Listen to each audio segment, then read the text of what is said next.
Okay, hey there, folks. Since book tour and conventions have been on hold for a bit, I figured I'd bring book tour to you. So, welcome to Russ's Rockin Rollercoaster, intriguing interviews with creative minds. This is the first author panel that we'll be doing, and tonight we're going to be doing a deep dive on the myths of overnight success. So for those watching at home, please welcome science fiction and fantasy writers Aaron Rosenberg, Carlos Hernandez, and Gail Martin. Hey guys, how are you? Doing well, hello.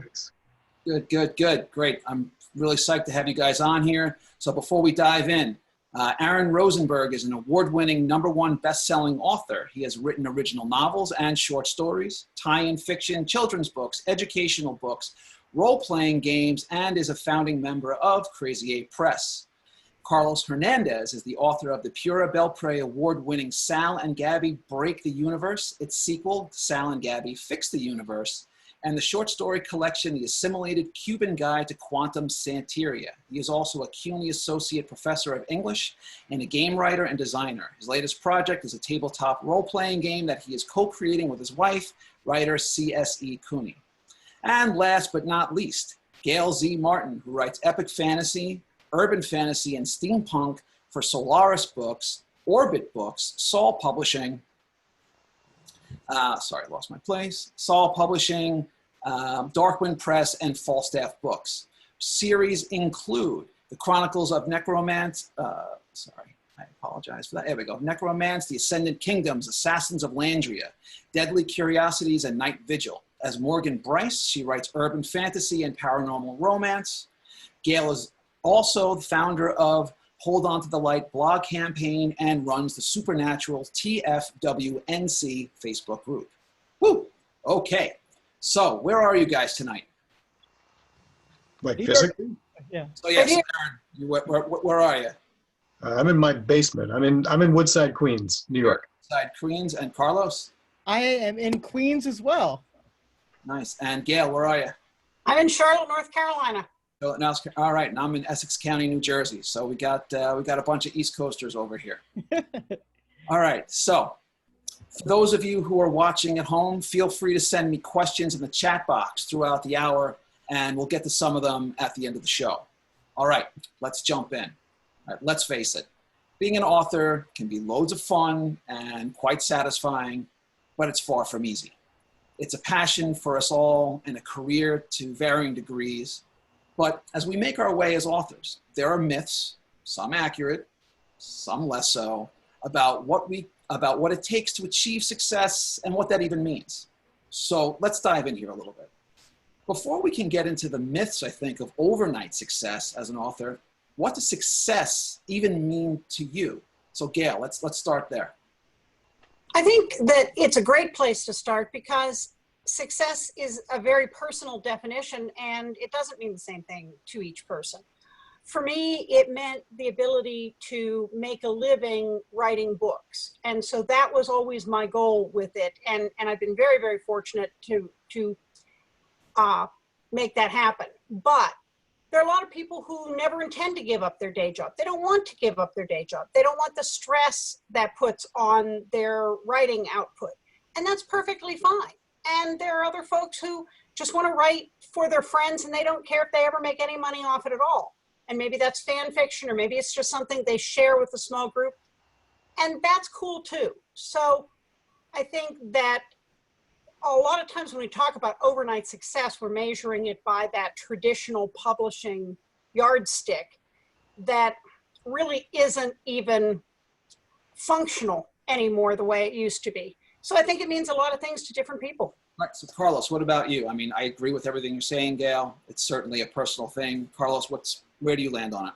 Yeah, I want to just jump right in. So I'm a college professor as well as a writer, and I love being a college professor. And I also love designing games. And so, it isn't my goal to be somebody who, puts out 3 books a year or something like that. And for me, what success meant was very much like feeling like I was putting books out there that was getting into the hands of people who were reading them and feeling like I was making a great work of art.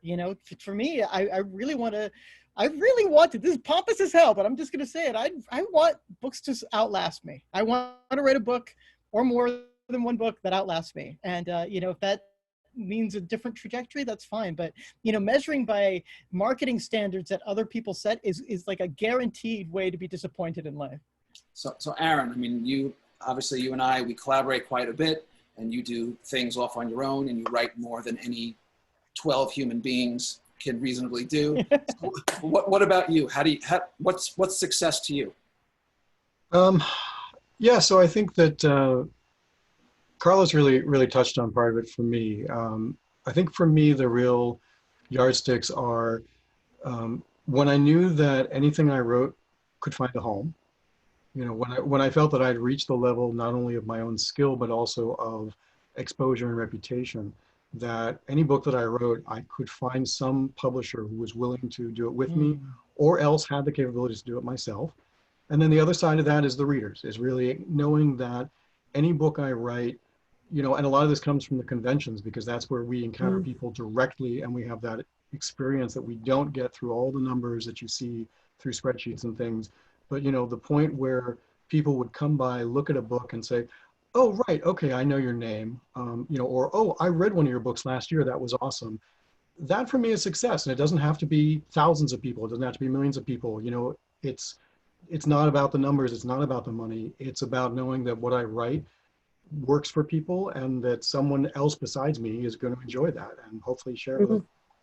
So, and I know that feeling well. We're all out there, and the stuff that we feel we want to get out and share with the world, and hopefully people will connect with it. So let's talk a little bit more specifically about the concept of overnight success, meaning you hit the bestseller list right out of the gate, the one person who does that, or reaching a substantial level of notoriety, whatever you define as substantial, where you're sort of, not in terms of you having more value as a person, but what book you've written has really just stood above the fray just because it seems to hit. So how often does it really happen that way, being the hot new author or the author of the day? So Aaron, let's start with you. So, this, but for some who don't, I used to work in publishing. I worked in production for 12 years at a major house. And so every year we would have the rundown of what every department was working on and what was going on. And when it got to marketing, they would always say, okay, here's the one book we're super excited about. And, what I learned from that, and what was, borne out by experience of myself and all of my friends, is, marketing puts 90% or more of their efforts into one book per season. That is the book that they are determined is going to really make or break. So you're looking at potentially one out of anywhere from like 25 to 100 or more books on a list per season. And that is really the only one they're paying attention to. And of those, it was always fascinating to come back the following year and see which of those books that they had touted did or did not become huge. Some of them did, because, when you're throwing millions of dollars in a marketing campaign behind one book, you can do a lot. Some of them did not. And it had nothing to do, as far as I could tell, with quality, because there were some that I actually thought were really, really good books and just sank immediately into obscurity, unfortunately. And there were others that I thought were okay and went huge. So, I would say that out of them, they probably had a success rate of maybe 50%. We're talking, maybe 2 books a year that actually did take off to some degree, out of a couple hundred every year at that publisher. So then what happens to, so you're right. So maybe one author in the publishing house kind of gets the love and it goes big, and maybe it rises to that, maybe you hit the bestseller list or some equivalent. What happens to the other authors who are out there who maybe, let's just assume for the sake of argument, they try just as hard, they have a reasonable amount of skill and quality, what happens to the rest? So, what used to happen is that, there used to be what's called the mid-list author. Yeah. And that was honestly the bread and butter for most publishers, because you'd have authors who were selling 20 to 50,000 copies per book, and that was a very steady, solid rate. That was not a bestseller list, but that was a nice, steady paycheck both for the author and for the publisher. And if you had 40 or 50 of those authors, that was really what was pulling your weight. And every once in a while, the book would rise up. But as we've all seen, in the last 15, 20 years, really, publishers have started putting all their eggs in these baskets and saying, no, we want the big hit. We want the overnight success. We want, the stars and the fame. We don't care about the mid-listers. And they started slashing those. And so what happens is that if your book only does, like, say, 40,000 copies, your next book, they're only going to print 30,000 copies. And the book after that, they're only going to print 20,000 copies. And it keeps becoming diminishing returns. And they're actually forcing diminishing returns as a result. You can't rise above that. I mean, unless something unusual happens. Now, I mean, like Dan Brown, hit it big with, Da Vinci Code, which was his third, fourth, fifth, sixth. Yeah, somewhere in there. And took everybody by surprise. And they quickly reprinted all the others, Angels and Demons and so on, to catch on to that wave. It does happen occasionally. But typically, if you start on that downward slide, eventually they just cut you entirely. They don't even want your next book, your next series, etc. And it's really, as far as I'm concerned, publishers are really shooting themselves in the foot because they're losing their solid, stable authors in exchange for making these gambles. And when they do pay off, they might pay for that year of advances that they shelled out, but they might not. Sometimes they still don't make back the money they spent, and they just double down the next year instead. So Gail, you're working with a bunch. You work with a bunch of different publishers. Is that your experience? What are you seeing? Oh yeah, Aaron's absolutely right on that. They have. I always joke that publishing is a great 19th century business model because it bears no resemblance to any kind of a functioning corporate model. My graduate work was in business. I have an MBA. This is not how you run a corporation. It is much more of a horse race now. And like Aaron was saying, instead of looking at it, Procter & Gamble, for example, has brand managers for every brand of dishwashing detergent and laundry detergent that they make. And those brand managers run that brand, whether it's Gain or Tide or whatever it is, like a separate little company, and they control the marketing and the positioning. And they don't care if they have all of the shelf filled with their product. That means everybody gets to buy their product. Instead of doing something like that with the mid-list, publishing has gone for a horse race kind of thing, where it's really big and exciting when you have this breakout star who may never be able to write another commercially successful book again. That happens too. As opposed to these very, these authors who know their stuff, can be counted on to turn out 1 or 2 solid books a year with a solid backing, but they're never going to be superstars. That's where the money comes from. In brand management, we call it a cash cow. Those are the products that are mature that everybody knows to reach for because they recognize the name. You want a whole lot of those. And so the publishing approach really doesn't make sense from a business model standpoint, but that's definitely what I see. And on top of that, New York has slashed a lot of their publishing staff. So, for example, when I was with Orbit, I was with Orbit for 6 books, 6 years. I had 3 different editors. And for 3 of those years, I didn't have an editor because they were hiring the next editor. That's no way to have continuity. And not only do you lose the editing continuity when that happens, but they were bringing in younger and younger people because they were cheap. And in the last go round, I got an editor who was about 2 years older than my oldest daughter, fresh out of school, very excited and enthusiastic, but she didn't have industry connections. She didn't have a track record under her belt. She hadn't worked with anybody else. So there was no real advice she could give me other than grammar. It wasn't like working with some of the folks who are legendary in the business, like a Ginger Buchanan, who they've made stars out of other authors and they can give you advice on what works and what doesn't. And they know you want a partnership kind of a relationship with your editor.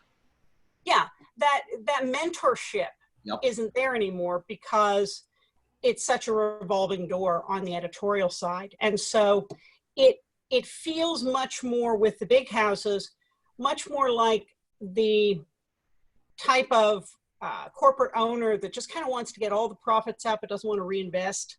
in the company, and they'll just run that until it goes into the ground. And I don't know that that's what they're planning to do, but it sure looks like it. So I'm happy out of the game.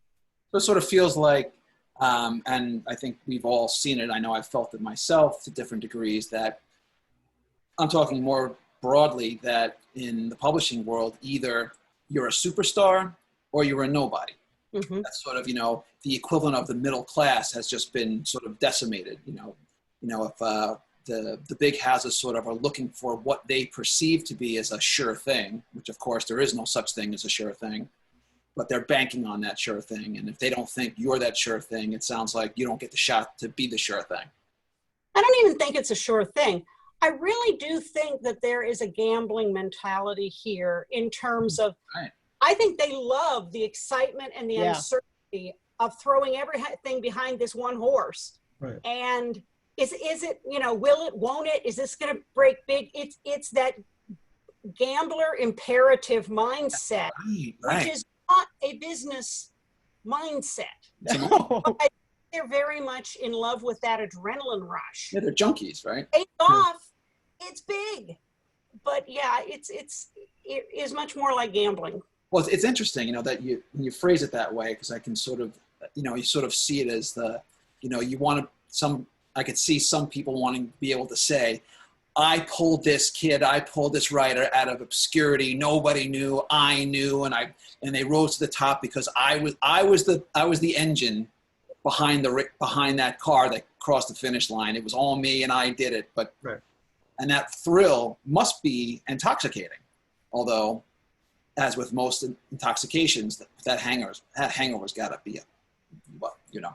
Well, it happens so infrequently. I mean, I think the race analogy is brilliant because, you know, if you go to a race and you bet on a race, you can bet to place, you can bet to win.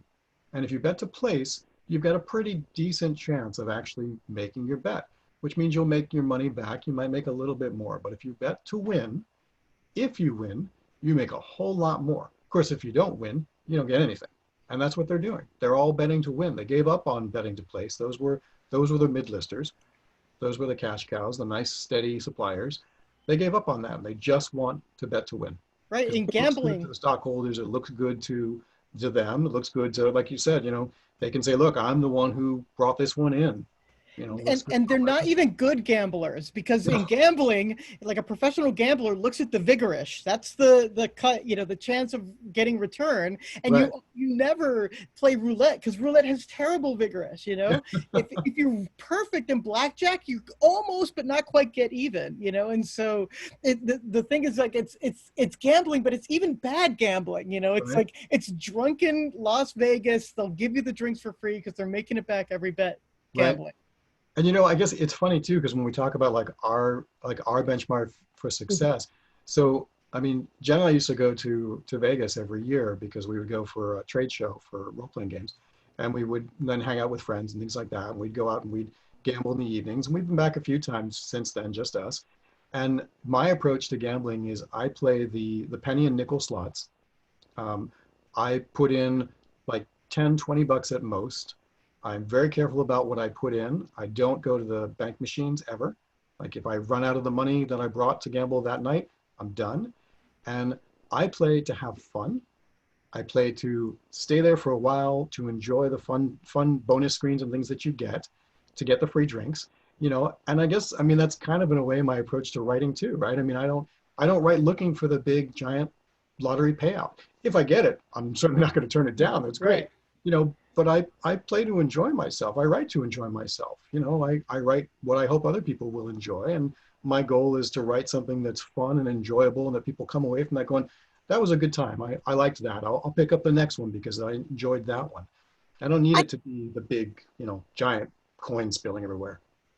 That's very true. And I think one of the things that went along with not only the gambling mentality with publishers, but also getting rid of that seasoned editorial is that you started to get, at least in my experience, you started to also get editors who wanted to force changes on the book that weren't necessarily in your or the book's or the series' best interest. So I had one editor who forced me to whitewash an entire group of characters because he didn't want them to be people of color. And I didn't have a choice about that.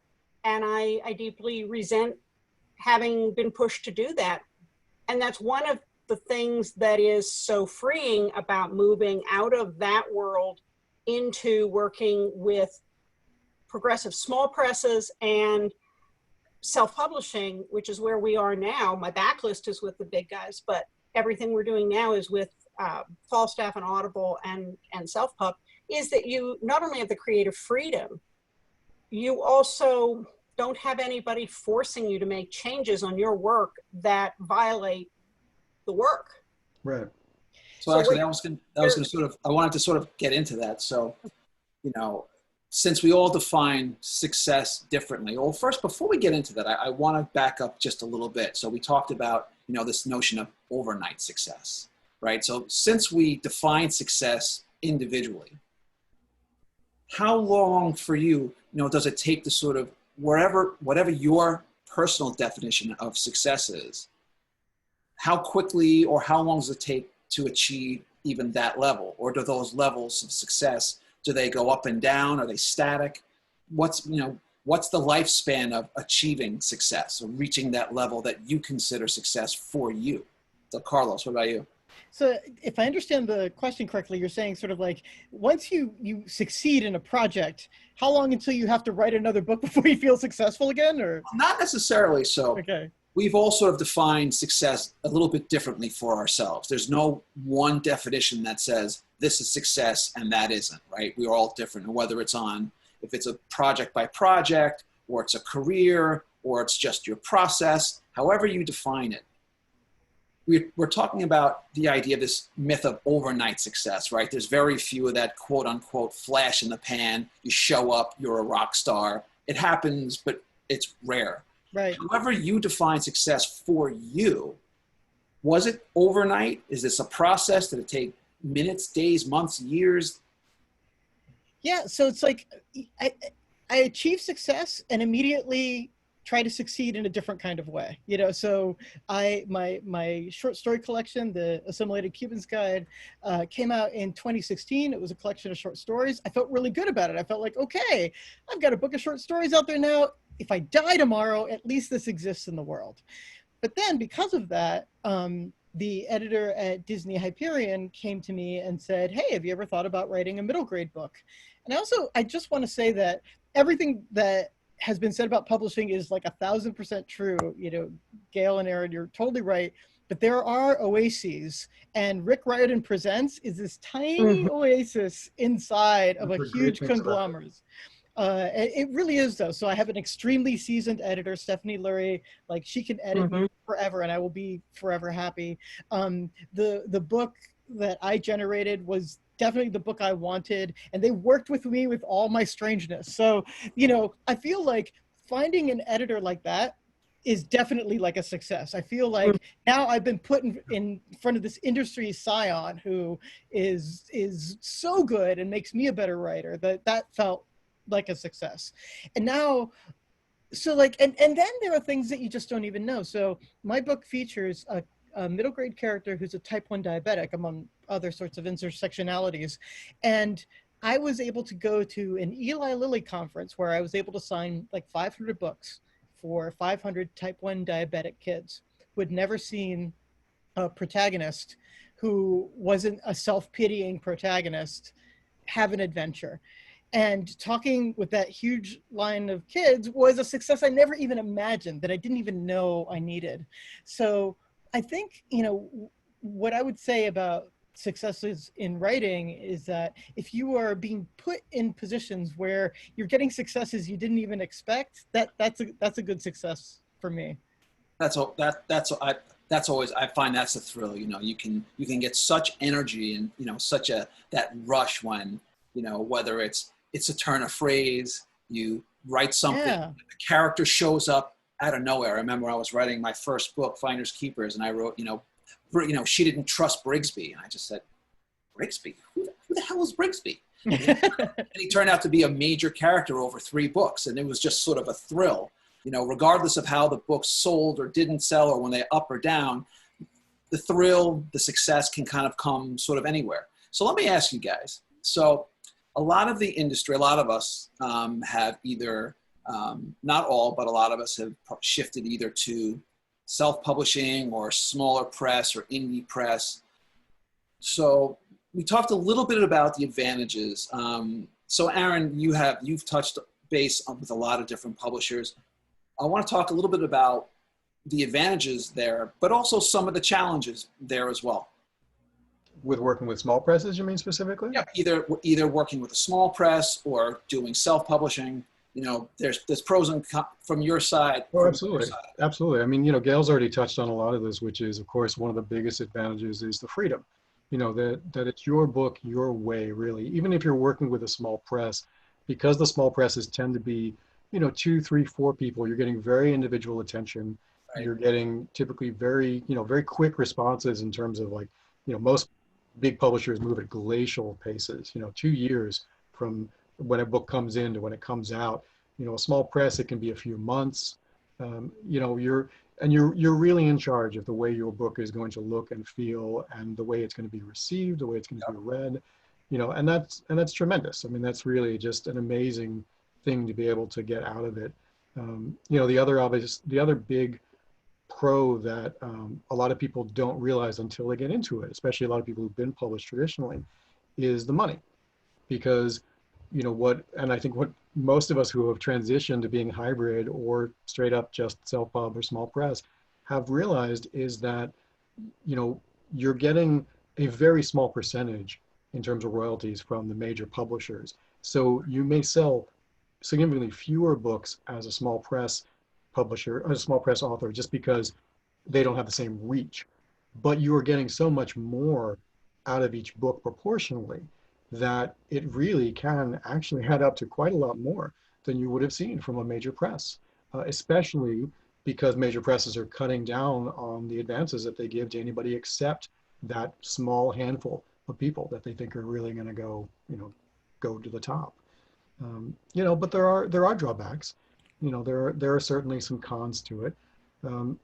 One of them is just that, you know, small presses are stretched very thin because they are just a few people. So, you know, you are expected to handle a bit more of it yourself, which is both good and bad.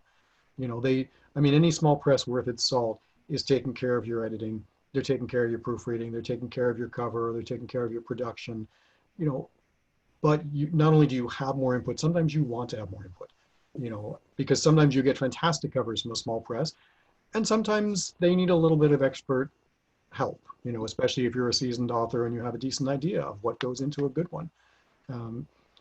You know, it's just, you never quite know what you're going to get with a small press, which is true with a major house too.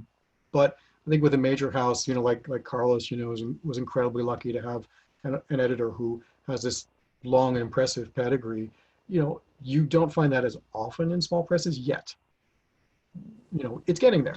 But because small presses are a newer thing, most small press publishers haven't had time to build up that kind of reputation. They're starting to, you know, I mean, Gail and I both are with Falstaff, you know, because they're great people, and they're, you know, really starting to make a significant name for themselves in the last few years. You know, give them another 3-4 years and a lot of people will know who they are, I think. But, you know, it's a process, and you have to help with that process. So it's a lot more hands-on and can be a lot more exhausting as a result than with a big press, where it's really, once the book goes in the door, you barely have any input until it comes back out. So Gail, agreed. Gail, I wanted to ask you a little bit more about this. So you had talked about, you know, and Aaron, all you guys, you know, having access to a great editor, and with a large publishing house that cut the staffs, and you're working with some kid who, you know, maybe they can spell and maybe they can't. They just happen to have that job. I mean, and maybe they're good and maybe they're not. But I know I appreciate myself getting really specific and kind of critical feedback on my manuscripts. I'm not looking for, yeah, the polish is fine, but I want someone who's really going to help me bring out the best of it. I find that working with on the smaller press side, I can hand pick the editor, the kind of editorial guidance that I'm getting. What's your experience on that process? Because to me, that really does help on the success side of it. I think there are a couple things there. One is that because publishers have been cutting staff for a number of years now, those people didn't just vanish. They are out there usually as freelance talent. So you can now hire the editor who used to work at the big publisher to edit your manuscript and get the editor you actually want. Someone who knows your genre and who has edited other people in the field, so they're not coming in cold. The same is true with cover artists, and the same is true with formatters. You know, those people are still out there working. It's just now they're available to you to hire yourself. You can still hire that caliber of individual. So I think that's another reason why we're seeing small press and particularly indie books looking so good, is we're hiring the caliber of talent that the big guys let go. Yeah. And that's definitely kind of a second wave here from the folks who really piloted the whole new self-publishing. Some of those resources, not only technologically, but from a people standpoint, weren't there for that first wave. They're definitely part of this second wave and on. So I think that's kind of a big thing right there. And going back to your question, can you recap that just what didn't I answer for you?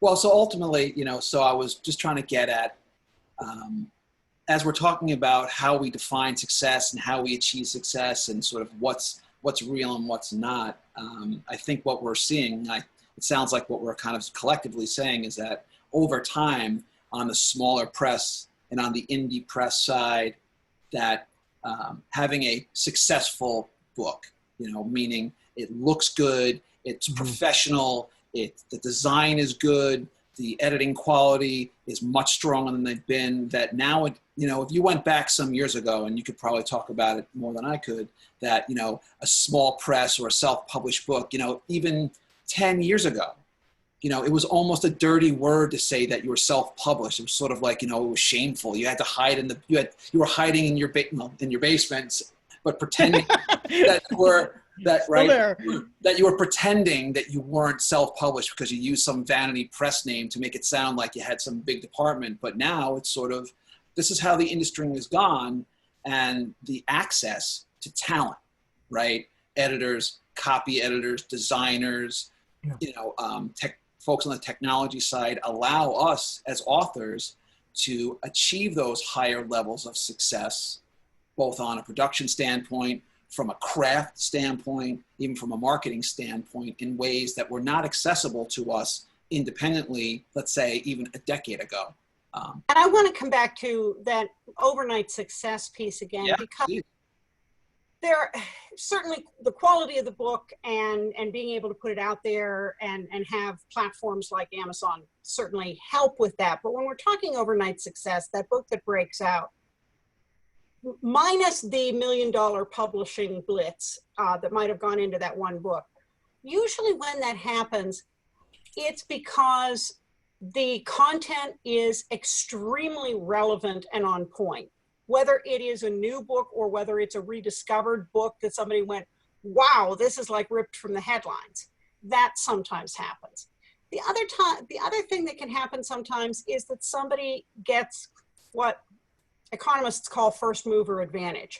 So that vanguard of people who were the first to do online self-publishing really got an advantage from being the first out there if they had a good product, because people were hungry for it and there was a community out there that hadn't been saturated. They really got that first mover advantage. Even for people coming a year or two behind them, market conditions had changed, things had become a little more saturated. It wasn't quite the same thing even if you did all the same things they did, you weren't going to get exactly the same kind of lightning strikes results, because the market had changed and the conditions had changed. So some of those things factor into the, oh, wow, you know, overnight success. But what I found is that most people who get ballyhooed as an overnight success have actually been working at this for 20, 30 years. Yep. I mean, it took me 20 years to get the first book published. Right, And now I have multiple books a year. I mean, what's that old expression? You know, it's very difficult to make something look easy. But you talk to people like Charlene Harris, who had multiple series out before a series really hit and just blew everything else away. Martha Wells is a recent example with the Murderbot series that have just absolutely taken off, but long-term writer, you know, long 15, 20 years and I just heard her on an interview say that she was on the brink of giving up on writing because she couldn't sell books anymore. She couldn't get in through the publisher's door, but this novella, which, you know, she published with Tor, just happened to explode, and now her backlist is exploding along with it. Mm-hmm. So let's move along a little bit. So we're talking about a lot of us have shifted to, you know, the indie, self-published, small press model because it's allowing us to be successful in our various ways. So you've got your book, it's written, it looks good, now what? How are we finding that? I mean, how are we, you know, you can, that's a certain level of success, but now you want, look, at the end of the day, let's face it, we all want to sell books, right? I mean, you know, we will, we won't, but that's what we hope. So what's that like now? How do you measure that success once the book is done? Now what? That's exactly why, you know, like I said, two of my benchmarks for me personally are, one, knowing that the book will have a home. So, you know, I've got enough experience, I've had enough books out there that, and I know enough publishers and I've worked with enough publishers that I know that I can find a home that will treat it well and get it out there and do a good job of it. And sometimes that's me putting it out, but, you know, oftentimes it's not. But the other is that because I'm the first to tell you, I'm not good at marketing. I'm not good at sales. I'm terrible at promoting my own books. Russ and I share tables all the time. Russ knows I'm better at selling his books than I am my books because I feel self-conscious still about trying to tell somebody, give me money for my book, even though I believe in my books. Yeah. I believe they're good, otherwise I wouldn't release them. Right. But still, I don't have that salesman element to me of being able to just overcome that and say, you should buy my book here. You know, if someone asks me about it, I'll tell them about it. So for me, you know, the first time that somebody came by one of my tables, you know, at a show somewhere and stopped and said, oh, I've heard of this book. It sounded like fun. I think I'll get a copy. That's success for me because that takes away one of the biggest hurdles for me and one of the biggest anxieties for me, which is always, I put out a book that I really believe in, a book that I feel is the best that I could write at this time on this story. I've done the best I can do to work with or create the cover, the layout, etc. And now it's going to sit there on the table because I'm terrible at selling. So, you know, if someone can come by and say, oh, I read yours last year, that was awesome, I'm going to buy this one, or brings a friend over and says, hey, that's that book I was telling you about, it's really fun, you should pick it up. You know, I don't think it gets better than that, honestly. I mean, that's amazing. All right, so I want to move things along a little bit. We're going to get some other stuff. So Gail, real quick, just follow up a little bit on that. You've got the MBA. You know, what's your take there? Well, I specifically did the MBA so I could afford copy paper to write my book. And that's what I told everybody. I'm just doing this MBA. This is my side gig. Some people wait tables. I run marketing departments. I'm only doing this until I get my big publishing contract and then I'm out of here. And that was honestly the truth. And so I ran corporate marketing departments for about 20 years. I ran my own marketing consulting firm. I'm not the showman salesperson that, say, John Hartness is at a booth. We've done an awful lot of tables together, and he's a salesman. I can hold my own, but I understand the rest of the marketing piece. And so while I outsource a lot of that, I know how to manage it. I know what pieces need to be there. I know how to supply those pieces. And I know how to oversee those campaigns and tweak them if they're not working. So that's my behind the scenes superpower, is understanding that marketing piece. The other thing, like the covers, I outsource. I'm very lucky to have a spouse in this full time with me who came out of corporate finance at high levels. So now he does the spreadsheets for our royalties. And I couldn't do that. He's magnificent at it. We co-write. There's a lot of back and forth. There's also a magnificent editor and a terrific co-writer. But that piece there of being able to market it, that's one of my strengths. There are a lot of other things I don't do as well, but that is one thing I trained for specifically to make this happen. All right, sounds good. So that was great. I want to thank you guys, but now it's time to mix things up a bit. And now that, and finally that my toy has arrived, we are going to, and you ready guys? We are going to spin the wheel. We have 7 categories on the wheel, and they are year 1. And a lot of these categories are not what you think. It's year 1, Bible studies, strangers in a strange land, silver screen, shock horror, snack time, and guilty pleasure. Everyone gets 1 spin at the wheel. I'm going to spin, and what you get is what you play. All right, Aaron, you're up first. And for those of you who are seeing Blair on the screen at home, too bad. You ready? Okay. All right.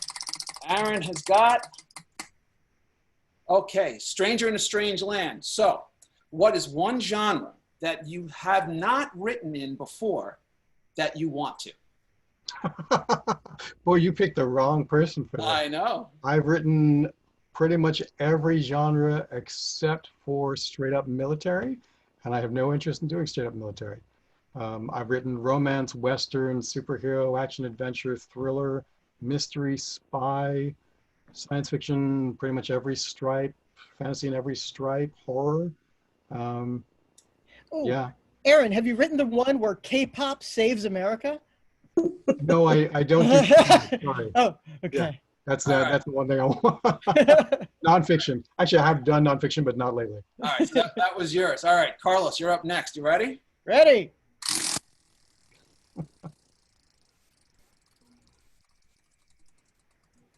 Carlos is, what do you got? Bible studies. All right, now, this is not what you think.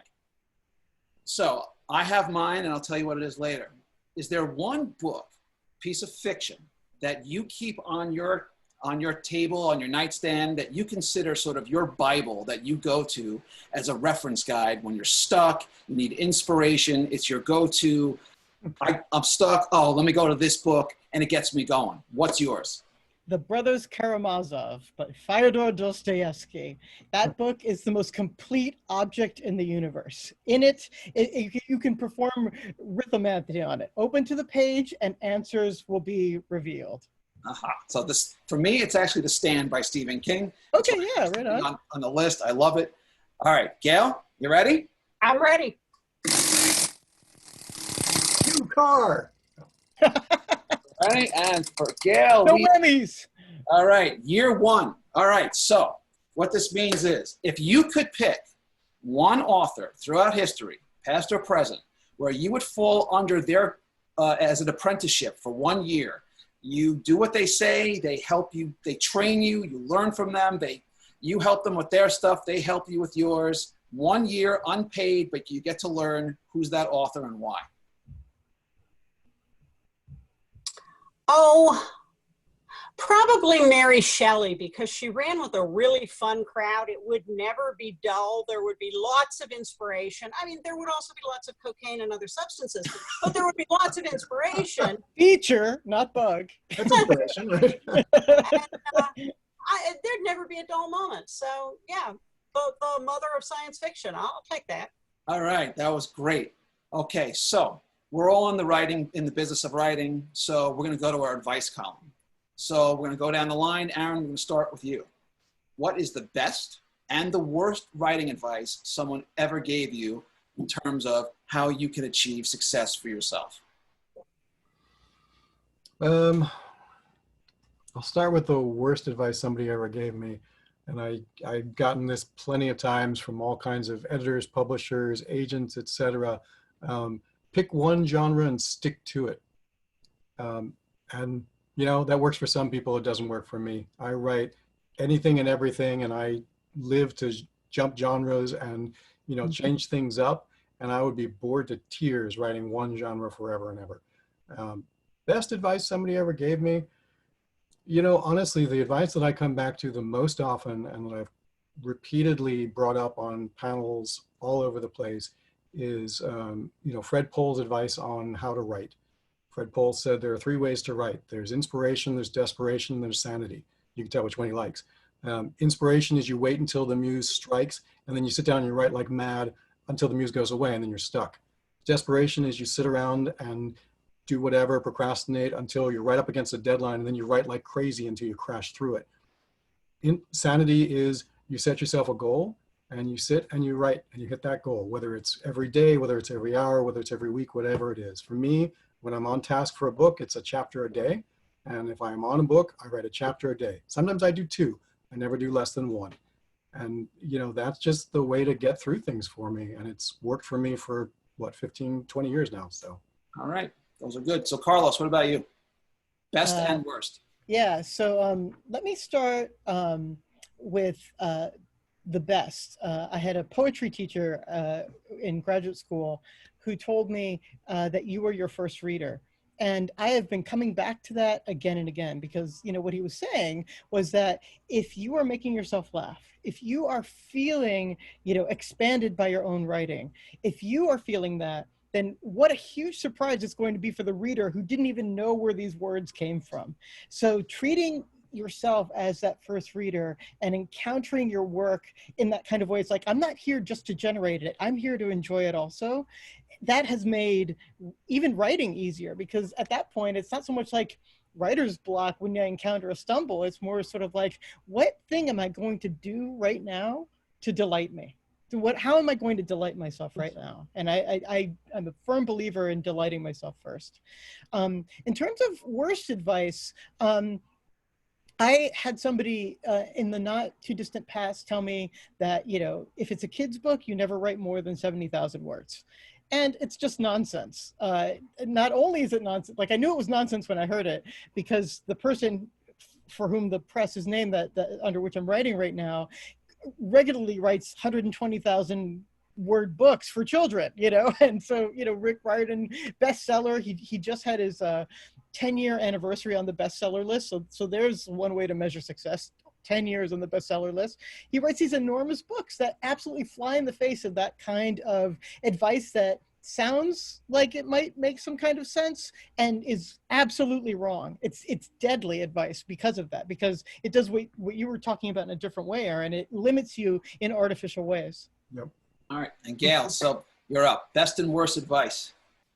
Well, I think the worst advice was from one of my college professors when I'd signed up for a public speaking class. I was 19, and they went around the room and asked, you know, why do you want to be a public, why are you here? And I said, well, someday I'm going to write books and I'm going to be on panels in front of audiences, and I want to be able to speak well. And this made the teacher just filled with rage. And he told me that he had never been able to get published, so why did I think I could? Oh, shit. Oh, That's harsh. that's the worst pedagogy I've ever heard in my life. And I kind of have to say, I look at it now, and he has passed on, and I've got 40 books, so I think I came out ahead. But so that's definitely the worst advice. So anybody who tries to squash your dream or tell you can't do it, or tell you can't do it because they couldn't do it, just tell them to go away. They're wrong. And I think the best advice was actually, it shows up now and again as a meme, but it says, what do you call a persistent writer? And the answer is published. That's it. It took me 20 years on the first book. Right. So, you know, it happens if you want it badly enough. All right, guys, that was great. I want to thank you so much. So for those of you guys who are out there listening, if you have questions for the panel, type them in right now. We had one from earlier. From Deborah, this is for Gail. She was asking you about, she says, I totally get your frustration about the whitewashing. I'd be curious to hear more details. Didn't you have the option to refuse to make the change at the risk of the publisher rejecting the manuscript, I suppose, but then doesn't that put the onus on them instead of you? What happened Well, there? it's a lot like a relationship that you have with your boss at work. You have to get to the point where you say, I have found my line in the sand where I am okay with now being unemployed. Yeah. And sometimes you put up with a lot of stuff that in retrospect, you wish you'd have put that line back a few paces, but you're still trying to make it work. You're still trying to salvage this relationship. And so that decision to walk away came on the second book. And so the second book in that series and now the third book will be published independently. So I did ultimately make that decision. But, you know, when you've got a 10-year relationship with a publisher and there's a lot invested there, you try to save it. And there were just a lot of things working against this that didn't ultimately lend itself to saving. But, you know, and you look back on a lot of things and say, wow, I wish I'd have gotten out sooner, but you don't see that at the time, in part because you are walking away from money. Fair enough. So we got one question coming in. This is for everyone or anyone who wants to answer it. Was there a moment when you felt like you made it, when you realized you had met your own definition of success? So Carlos, how about you? So yeah, it's sort of like the answer is yes, but, and it's the sort of thing where it's like, you know, I'm a you know, role player, and so like, you know, if I have a cleric and my cleric gets to level 3, oh great, now I can cast Cure Serious Wounds. I'm a real cleric now.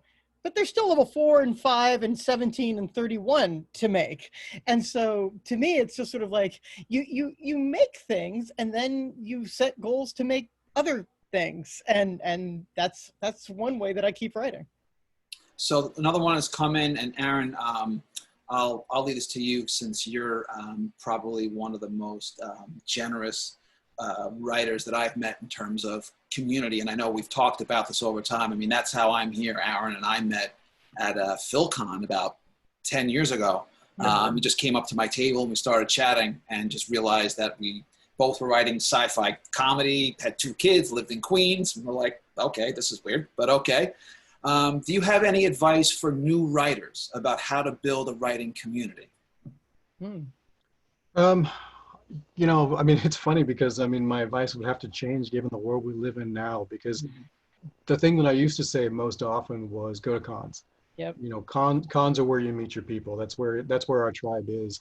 You know, go to the cons, you know, go to the panels, you know, linger a little bit afterwards, not just to talk to the panelists, but to talk to the other audience members. Yeah. You know, I've literally watched people, you know, in panels turn to each other and say, hey, I saw you, you know, last year. Are you local? Because, you know, I'm trying to get together a writing group and things like that.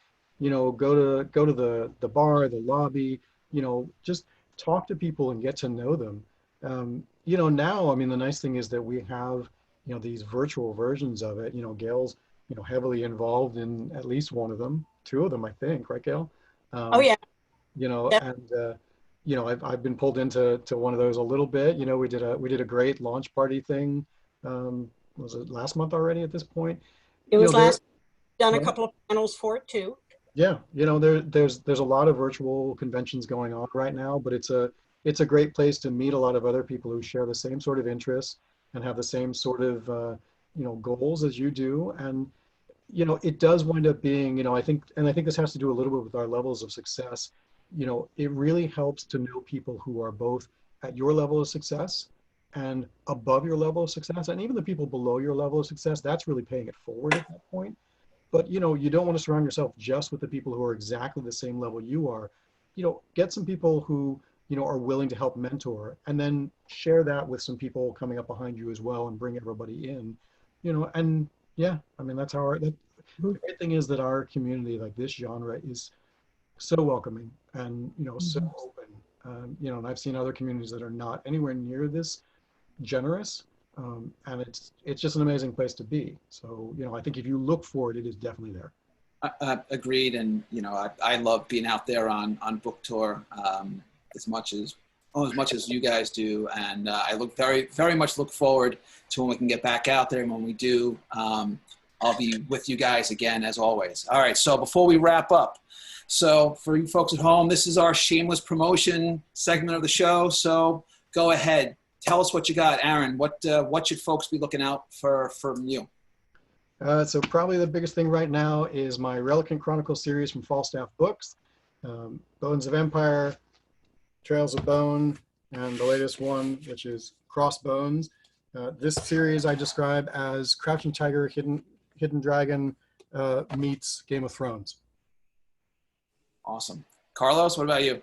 So Sal and Gabby Fix-A Universe, oh wait, wrong way. Fix the Universe is the sequel to Break the Universe. This came out on May 5th. Sal and Gabby Break the Universe, the awards ceremony for the Pura Belpré Award is this Sunday. And you can log in to the American Library Association and see it. But the American Library Association is hosting virtual events. I wanted to say 3 very quick things that have nothing to do with me, but just to help people. If you're self-publishing, look into getting into BookBub. BookBub makes ebooks available to people, by the thousands. And it was one of the great ways that my book got a lot more press very quickly and generated a little money too. The Science Fiction Writers of America is continuing to host its Nebula conference sort of like on a weekly basis now because it was so successful online. It's a way to duplicate in ersatz way, but a way to duplicate some of that convention feeling and networking that you can do. And also, if you ever happen to see me at a convention, I try to be very friendly. Feel free to come up to me. Don't be scared because I have a book published or something like that. I love readers and writers, and we can just talk and have a good time. All right, and Gail, what about you? What do you want to tell folks about? Well, we've got a brand new Wasteland Marshals book coming from Falstaff, and we think that'll be out at the end of the month. And that is the 3rd book in the series, and it's Ghosts of the Past. So that's the last 2 U.S. Marshals trying to hold some kind of line on civilization after there's been a massive cataclysm. It's near future post-apocalyptic. And then we just had a book come out on the Morgan Bryce side of my world, which is Heart to Heart 4 Paranormal Collection. And this is a collection of 18 LGBTQ male paranormal romance authors who have brought brand new stories never before seen together in this collection. And all of the proceeds benefit 3 different LGBTQ charities. It's out for a limited time. It's on pre-order right now. It comes out July 2nd, Heart to Heart 4. So I'm really excited. I have a squirrel shifter story in that, and that was the first time I'd written something like that. And that was a lot of fun. Hey, Aaron says, try different things. I tried squirrel shifters. All right. That's great. I want to thank to Aaron, to Gail, to Carlos for a great show. And I want to thank all you guys out there who signed up to watch. I'm your host, Russ Colchamiro, and if you're like me and you're eagerly awaiting Bill and Ted 3, which is coming out in August, you might want to check out my own sci-fi comedy series, Finders Keepers, Genius de Milo, and Astropalooza, about a quest for a jar of the universe's DNA and the 2 knuckleheads caught in the middle, which are all available on Amazon. Thanks, everybody, and I'm going to see you guys next week. Take care now. Thank you, Russ. Thanks, everybody. Thank you. All right, thanks, guys.